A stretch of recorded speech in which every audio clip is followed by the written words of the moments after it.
What is going on, my friends? How are you today? I've been wanting to make this video for a little bit of time, and it's really just to go through all of all of what Darius is talking about because it's so vast and there's so much, and every category has so much understanding within it and confusion within it. So I thought I would break it down a little bit for you. You know, how this all started was I had my experience and I've been searching for truth, looking for, what I felt was in line with what my experience was. And then one day I found Darius, and like my reptilian brain was like, that's him. That's I didn't know I was looking for anybody, but that's who I need to find. And once I started learning the truth, like listening to his videos, I was like, oh yeah, he's got it. This is it. And so I kind of ran with it from there. I started listening to these interviews, and I was like, I need to create videos to break it down because people aren't going to listen through all these interviews. Like, we need to break it down into bite-sized chunks. And so that's kind of what I started to do in the beginning of this channel. This is kind of like behind the scenes, right? So I got a huge board. I wrote down all these different topics. And then as I was going through all the different interviews, I would timestamp them so that I could go, refine all the little parts of what he's talking about, the same thing, and kind of put it all together. So front and back, from the realms to event markers. And so I've been a server bartender most of my life.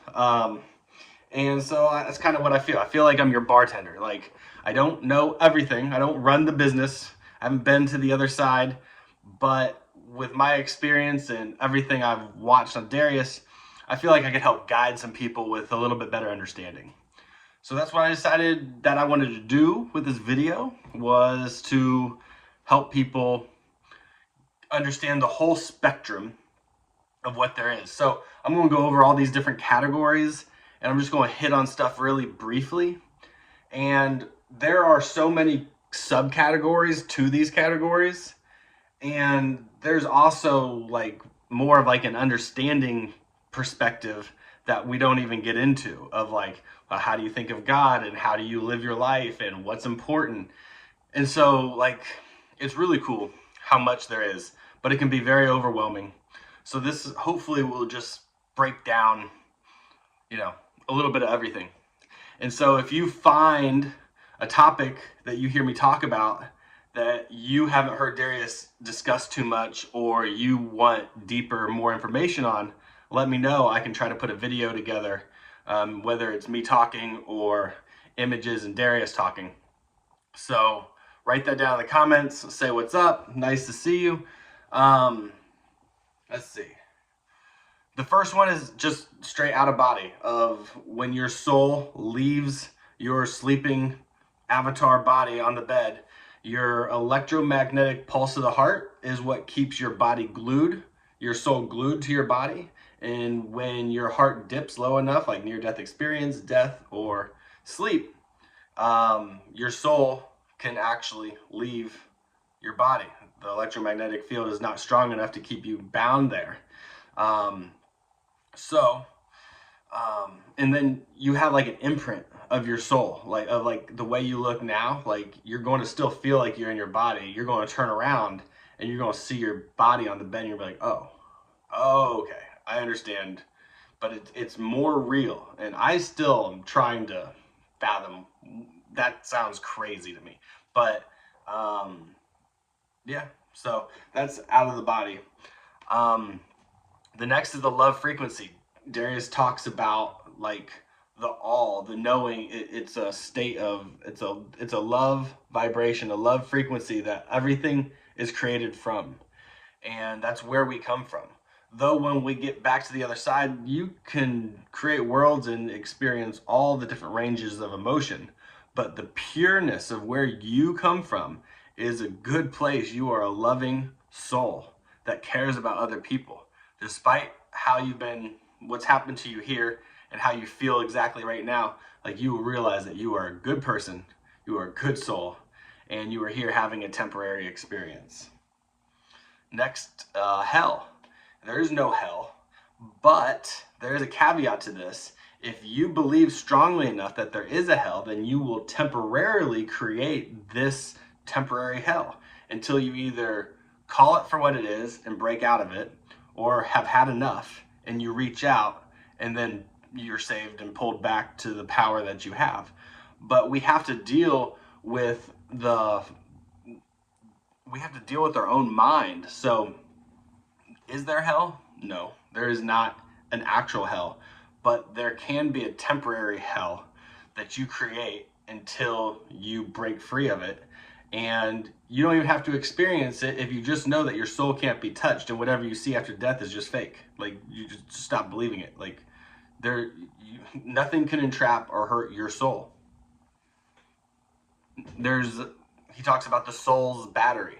So our soul is so much stronger than what we've been led to believe, and our soul, like, our bodies can repair itself, but we constantly consume too much food, too much crap, and we don't give our bodies enough time to actually heal what they need to heal. So that's why we age the way we do. We wouldn't age as much. So if you realize how strong and powerful your soul is, if you realize how powerful your soul truly is, you would change some things in your life.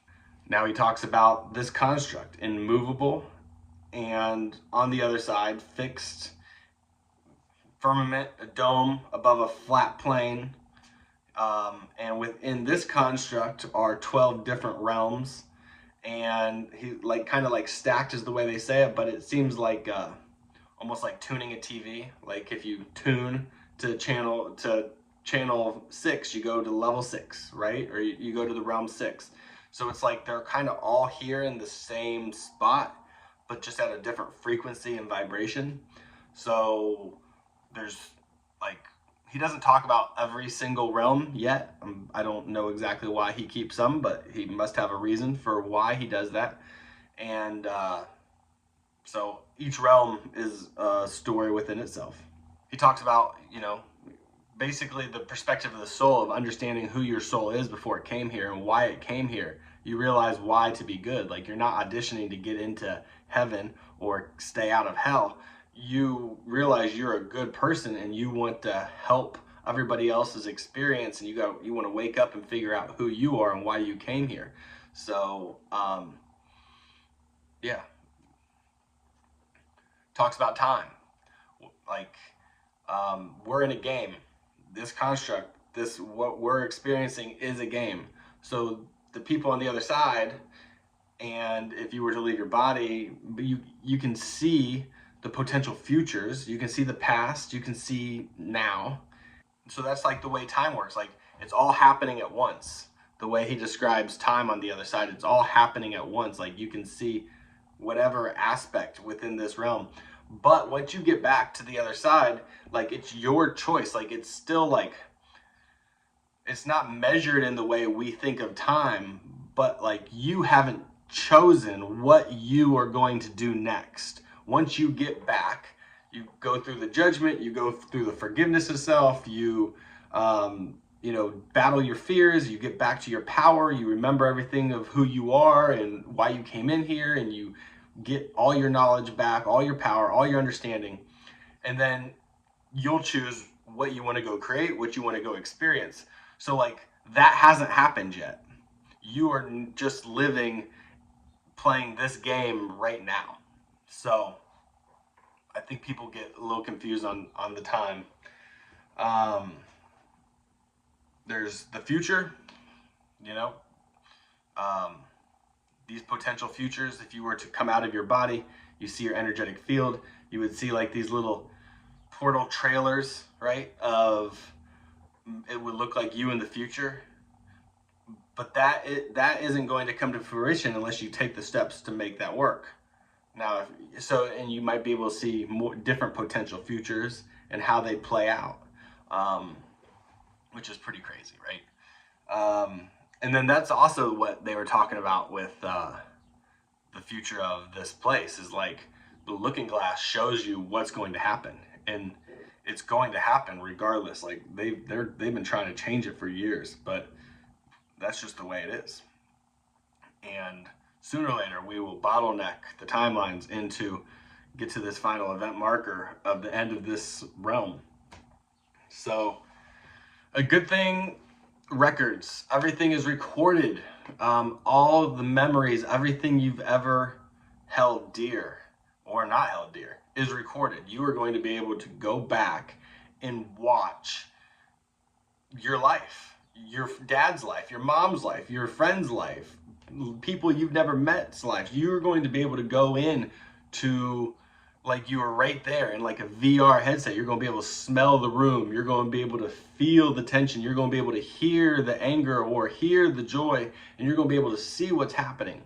On top of just being able to experience and relive these memories and watch them, you're going to be able to see them from the perspective of maybe your kids or your dog or your aunt or your friend.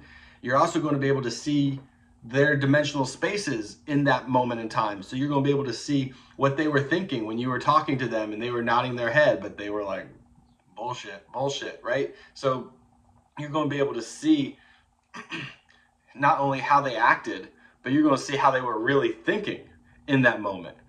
You're going to be able to see the potential futures of their lives if they would have done that. It's so complex, right? I think that's the word I'm looking for. It's like there's so much detail to it. Then the universal truths, like this is big. Like keep these in your head so you'll know when someone's telling you whether this is the truth or not. You can kind of filter it through this. You can't have unconditional love with a judgment. So if someone is saying like you can't get into heaven because of this, like, well, that's a judgment, you know. And then filter even yourself. Are you saying you love somebody if they act a certain way? Or are you going to love them no matter what? You know, are there requirements? So unconditional love, you can't have unconditional love with a judgment.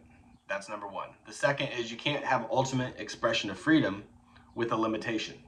So that's another aspect of the other side. I was like, well, can I do this? Yeah. If you can think it, you can do it. If you can think it, you can create it, you can experience it. That's just the way it is.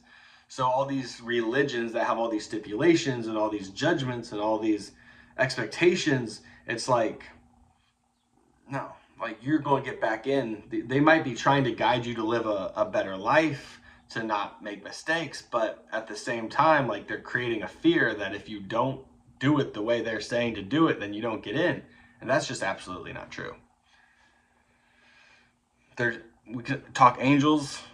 Sometime I'm going to interview Darius, and I do want to talk to him more about angels. I thought I was an angel. I thought I was sharing consciousness with an angel when it was really just my soul shining through, and it was intoxicating. It was 4 years ago. It was the experience that set me on this entire path and start this entire thing. So, but yeah, there's angels. Manifest.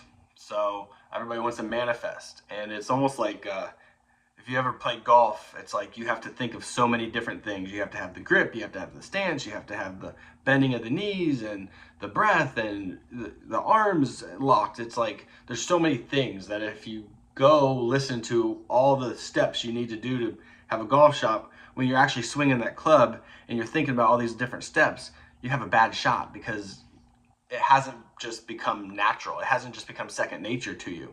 You're still thinking so much about it. And to manifest what you truly want and realize the power that we actually have here in this world is going to, it's going to take a second. I mean, you made it this far wherever you're at in life, and you've probably just found Darius within, max the last 2 years, but probably the last year.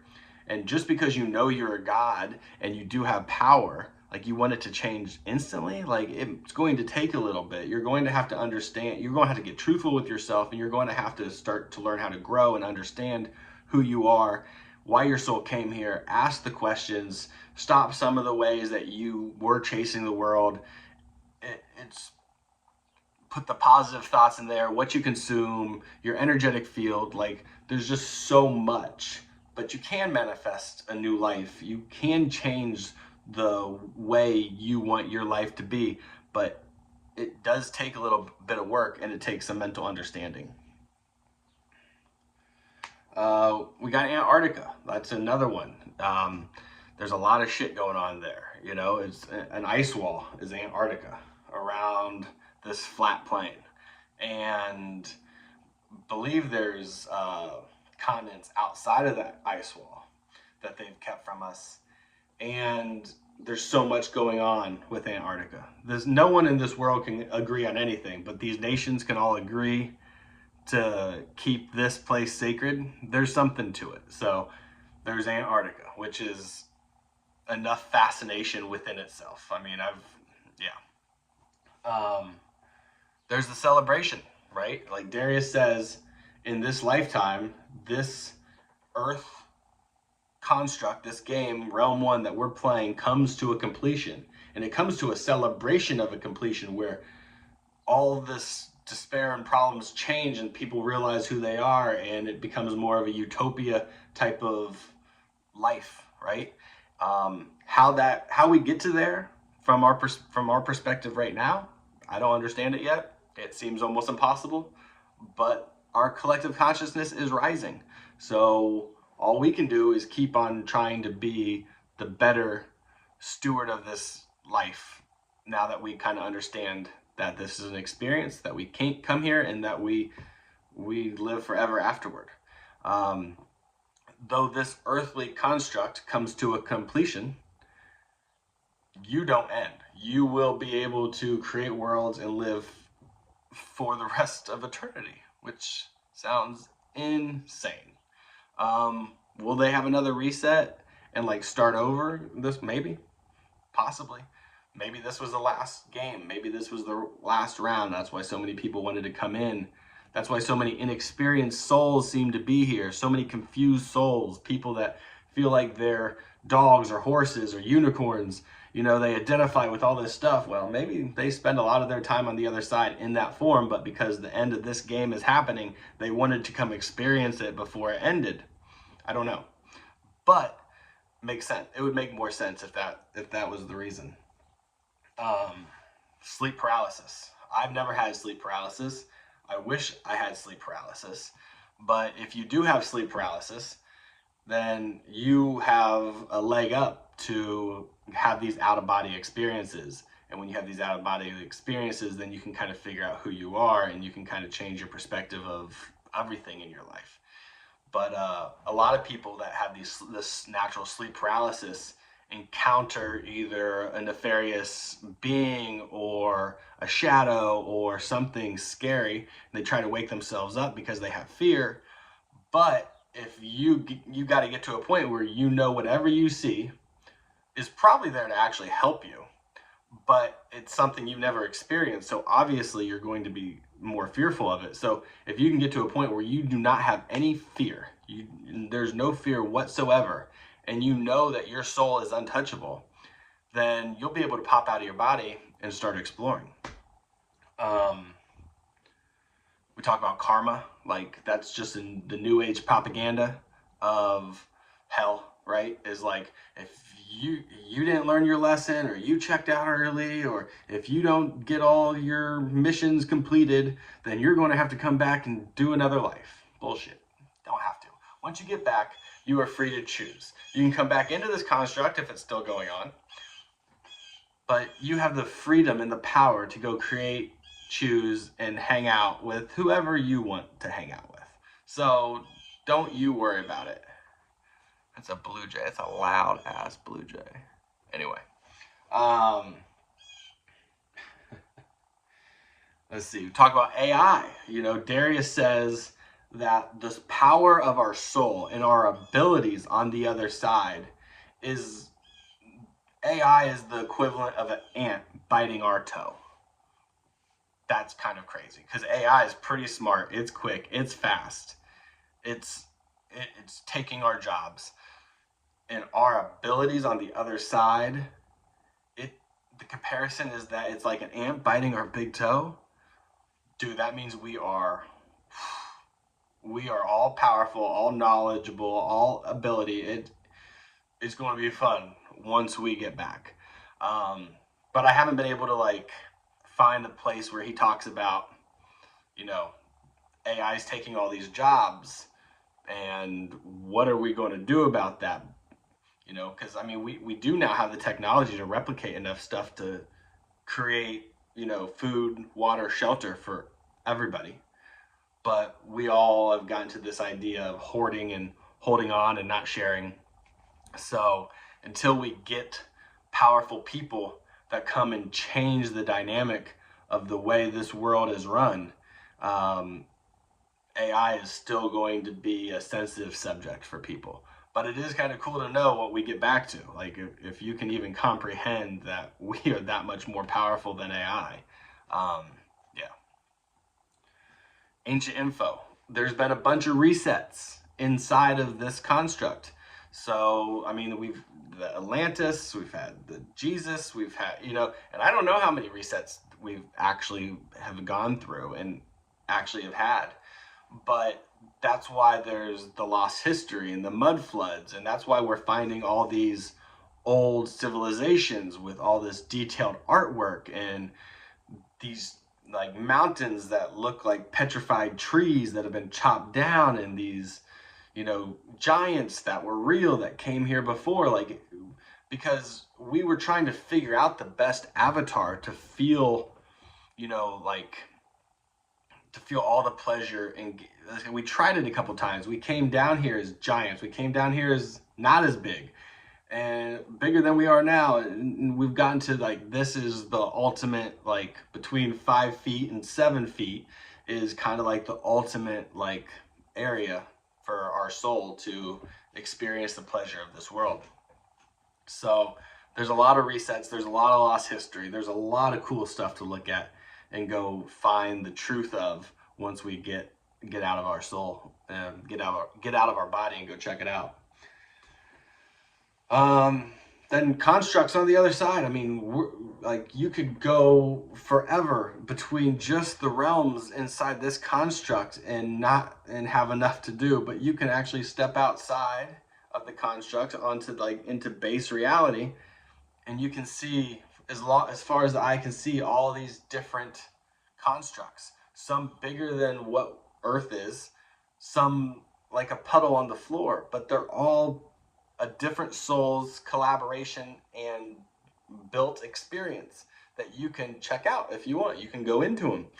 And these constructs, you don't have to be birthed and start from zero. You go in with your full godly abilities and you participate for as long as you want, and then you get out. Other cool thing is that, you know, you don't need to eat. You don't have any aging. You know, you don't have to sleep. It's like your soul, it just runs. It runs forever, and you have, you know, it's like you're just on a high forever. There's also space. He talks about space, how space is fake, how NASA has created this elaborate hoax of going into space. And it's like, I don't know exactly why it looks the way it looks, but space is not what they say it is. And he talks about the stars being portal access points where you hit that star and you go to a different time and place within this construct. So, which is cool, but it's not what they're telling us it is. Same for the moon. The moon is not a real object. It is, I think, like a plasma type of thing up there, but it's not like a place where you can actually land, which debunks that we ever landed on the moon, which was one of the biggest hoax in human history. So, and all this stuff that I'm saying, if you're like, there's no way, it's like, this is what Darius is saying.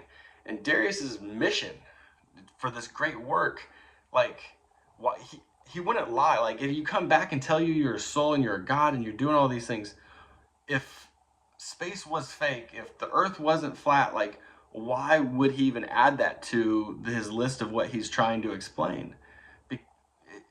One thing that he's lying about and someone jumps out of their body and sees that he's not telling the truth, and they come back and call him out for it, his entire operation ends. Why would he do this to himself? So that means that as hard as it is to believe some of these things, because we've been taught completely different, but they're true. So same for the sun. So the sun is local. We're on a flat plane and the sun circles around us. So as it looks like it's setting, it's leaving our vision. And as it looks like it's rising, it's coming into our vision. And I'm going to make a video at some point to explain all that. But man, there are so many people out there that just get so angry when you talk about flat earth or anything like that. I mean, I believed what they taught me in school. It wasn't until just 2 years ago that I was like, hold on, Darius is saying that the earth is flat. Let me go reevaluate some of the things that I might have mocked or laughed at or not understood. And then came the understanding of, oh, okay, yeah, it is flat. And it makes a lot more sense. It goes so deep, just that alone. We got the halls of Amente. That is like underneath the pyramid or tunnels that lead to these secret rooms, basically, that are filled with crystals and knowledge, and all time is recorded, and you can go back and look at any aspect that you want. And so Darius talks about how the last time he came into this construct was in the Atlantis time. So that's why he's so drawn to going and revisiting those memories, because that was one of his experiences. So the halls of Amente is just a place under the pyramids that contains all of this knowledge. But you got to match the frequency to be able to see stuff. So you might be able to get down underneath the pyramids, but if you want to access something, you have to be at that correct vibration, or else it will not present itself to you. Talked about flat earth. So earth is flat. Sorry for laughing at you, Kyrie, back in 2016. It sounds ridiculous because they just beat it in our head over and over. But once you start to realize that you can measure the curvature, if we were truly on what's a ball and a railgun's laser that goes so many miles straight to hit its target, it's like, oh, yeah. And then you look at rainbows and you see that the rainbows are kind of reflections based off of the firmament. So the more north you get to, like North America, the higher the arch in Canada, and then it gets a little bit lower until you get to Australia and Antarctica, and it's damn near flat. So because the rainbows are reflecting off of the part of the firmament in which it's above. There's Celeste. He talks about like a spirit guide, somebody who helped him when he was 16 to learn and find out and understand kind of what this is.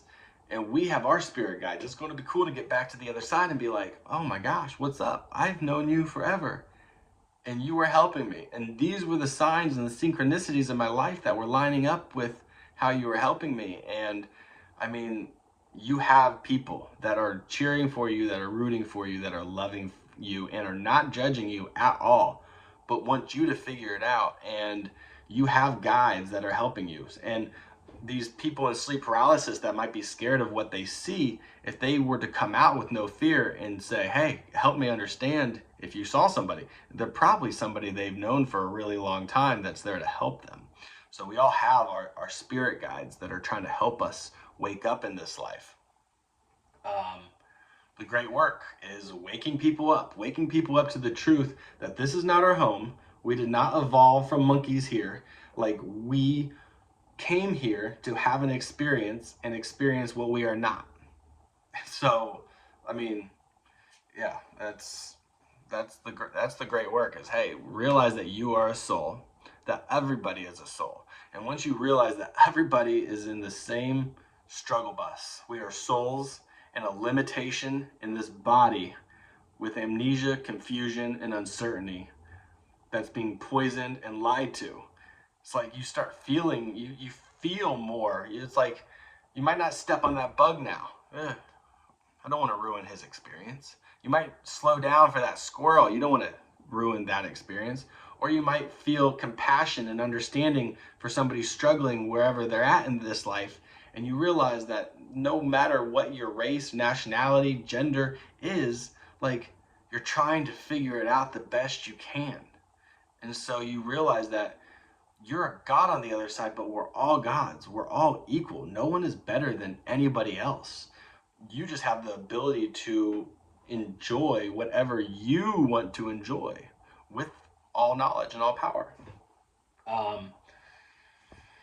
Talk about the creator and the number 13. It's kind of like the lost number. Darius talks a lot about 12, 13. They've kind of manipulated this world and changed everything from 12. That was supposed to be like 13 months, 13 cycles, 13 this, because 13 times 28 is 364. We're supposed to have 13 months. And so he talks about the number 13, but they've kind of changed it to 12 to throw us off the scent. Unlucky number 13. So it's like they've really tried to disconnect us from the truth. And he also talks about, like, we come from this divine spark of all, this love, frequency, vibration, energy. But who created this was a soul. He's not our God. He's just a soul like you or I, and created this construct. It's like a co-collaboration, but like the way he describes it is, like, there's a soul that created realm 1, a soul that created realm 2, and so on and so forth. And so it's a co-collaboration of this construct of 12, 13 different souls. Thoughts are important. He talks about thoughts, that like everything that we think of or everything that we consume goes into our energetic field, and it's in our energetic field. And if you were to come out of your body in soul form, and you would be able to see this energetic field of all these different artworks of your thoughts, past, present, and future. And so they're important. So if you're consuming a lot of negativity, a lot of frustration, a lot of hate, a lot of anger, a lot of pain, then this is your energetic field, and you got to clean that up, and you got to get rid of all this and try to get more positivity into your life. So, and a good way to start doing that is just saying to yourself, something good's coming my way. And whether it does or doesn't, if you keep telling yourself something good's coming, your brain is going to start looking for something good to come your way. At the same token, if you just say, this is a shitty day, it's going to be bad, well, then things are going to happen to reinforce that. So and something good might not come that day, but I guarantee if you keep on having that optimistic, positive attitude of something good's coming my way, then at least nothing bad's going to come your way. You're going to look for the positive. There's free will. We talk about free will. Not only are there event markers within this construct game, like the big overall game, within your life, there are event markers that you have created before you came here. And these event markers are going to happen to you regardless. But on your way to these event markers, you can take whatever path. So we have free will. You can walk outside and go to Subway, or you can walk outside and go to Jimmy John's. It doesn't matter what you do, but once your event marker comes, you're depending on how far or close you are on your path to the way your soul wanted you to walk, is how ripped you feel from maybe your life or something tragic happened. Remember, we come from beauty, positivity, love. Everything is great. Everything is perfect on the other side. We came here to experience pain, hardship, and get an understanding. So a lot of these event markers are not like birth of my children and marriage of this and graduation. They're more painful.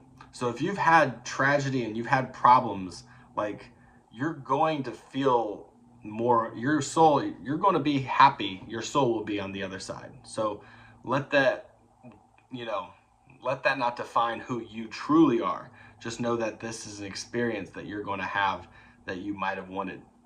And sometimes it's just random. It's not an event marker. It was just an unfortunate accident or something that happened to you. But regardless, you have free will in between these event markers. And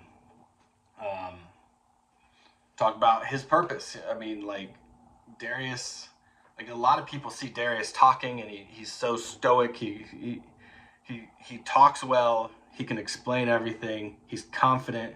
He's unshakable. But, you know, what most people don't hear, and what I hear in the beginning of these interviews that he says when people say, introduce yourself, how did you start, is like, dude, he battled with fear for a long time. And then after he got past the fear, he'd get out of his body and he'd see something and be like, there's no way.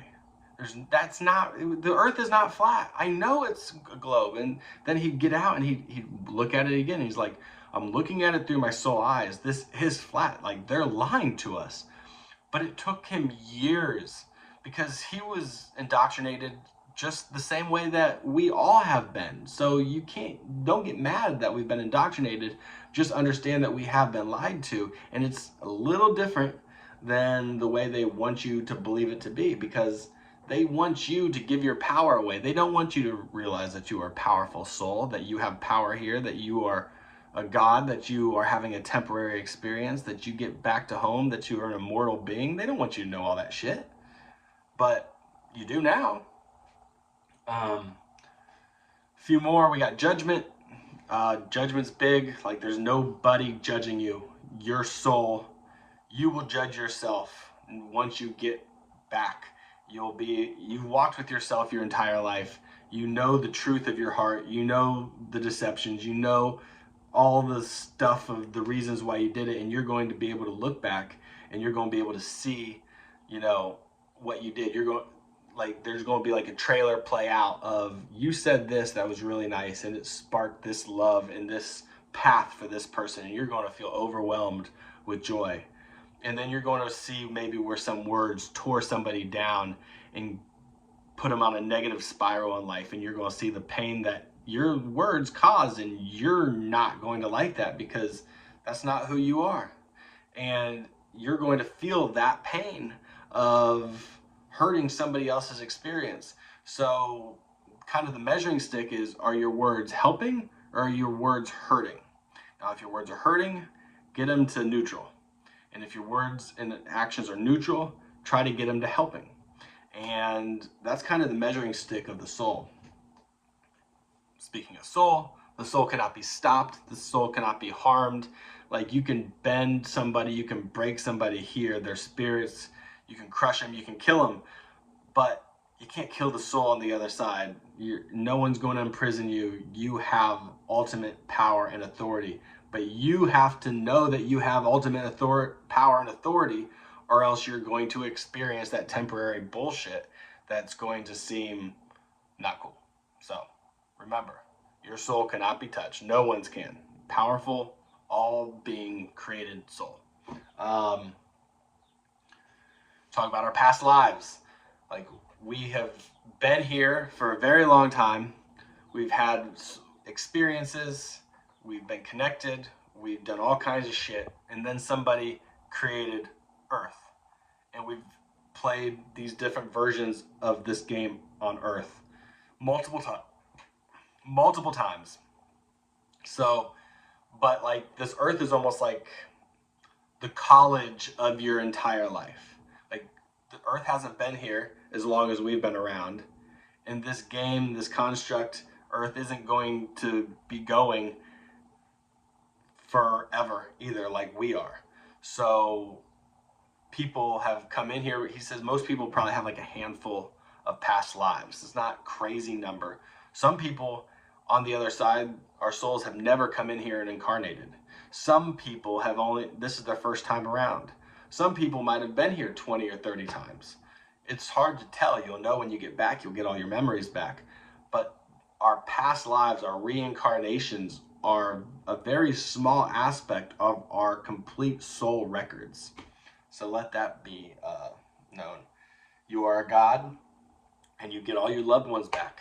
Everybody you've ever missed, everybody you've ever wanted to do something with, spend time with, talk to again, have a beer and reminisce on memories, you'll be able to do it. It'll be perfectly fine. You get everybody back.